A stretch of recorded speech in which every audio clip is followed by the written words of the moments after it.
Here are your Court News Ohio top stories in 5 minutes. The Ohio Supreme Court affirmed the 2016 conviction and death sentence of a Brunswick man who murdered his mother because he suspected she might tell police that he had been stealing money from her. The Supreme Court rejected claims by James D. Tench that errors at his trial led to his wrongful conviction for the November 2013 murder of Mary Tench. Tench claimed the trial court should have suppressed statements he made to police after he requested an attorney. The court rejected the argument because the defendant initiated the conversations, some of which were not pertinent to his claims, like informing others he was in jail.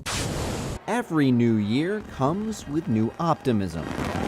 It's exciting because I feel like it's a brand new chapter of my life. For dozens of Ohio attorneys, 2019 will mark a significant benchmark in their careers when they sit behind the bench for the first time as a judge. It made me realize, the seriousness of the role I'm taking now, and that I have so many more responsibilities than I did when I was on the other side of the bench. Given the change in dynamic, most of the 52 newly elected trial court judges got a taste of what life will be like All rise. when they're in control of the courtroom. During these staged court proceedings, these soon-to-be judges handled everything from late lawyers, I do not see defense counsel. distracted ones, Oh, I'm sorry, Judge. I was just checking some emails. and questionably competent witnesses. I don't understand. Being a social worker and then a trial attorney for Franklin County Children's Services, sometimes that chaos is like normal. After the prosecutor and defense finished their testimony, the judges posing as actors provided their feedback. I liked when you asked us to give the basis for our objection. Along with handling all the people and the specifics of each case, the faculty is trying to instill the bigger picture when putting their peers on the spot. You've got to develop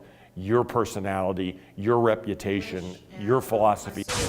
Traveling around the holidays, especially by airplane, has been an annual custom for millions of people dating back decades.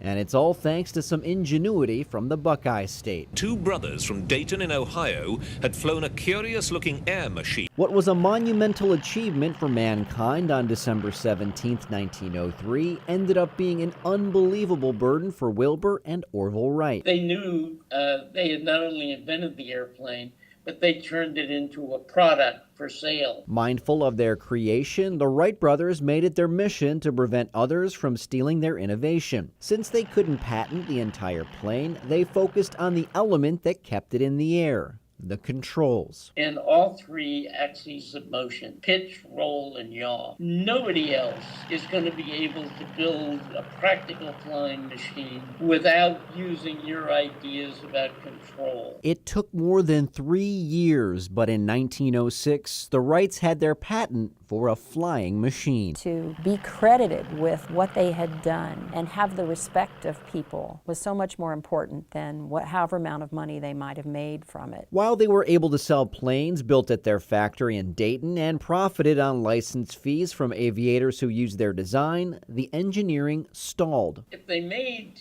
too many technical changes in the airplane, it would work against them in the patent suits. As competition came from many to make money in the growing industry, one rival's maneuvering stood out: fellow aviator and plane manufacturer Glenn Curtiss. He claimed his design was different and carried on a patent war that lasted for years. The Wrights are winning all the decisions. The problem is the patent system is complex. Wilbur bore the brunt of the legal legwork with the Wright Company's lawyers. In 1912, 4 years into a decade-long ordeal, he died of typhoid at 45. And had an effect on how Orville conducted the rest of his life after Wilbur died. Within 3 years, Orville sold the company and transitioned to the periphery of American aviation as an advisor. In 1929, Wright Aeronautical merged with the Curtiss Company and still exists today. It wasn't the first time the two sides came together. A decade earlier, the government forced them and other companies to collaborate for the sake of the country in World War I, with its impact felt even today. It ends with the creation of a patent pool, an organization that does have enormous impact on what happens to the growth of American aviation legally for the rest of the 20th century. And that's a look at Court News Ohio's top stories. Visit courtnewsohio.gov for the latest headlines on Ohio's courts. You can also follow us on Facebook and Twitter.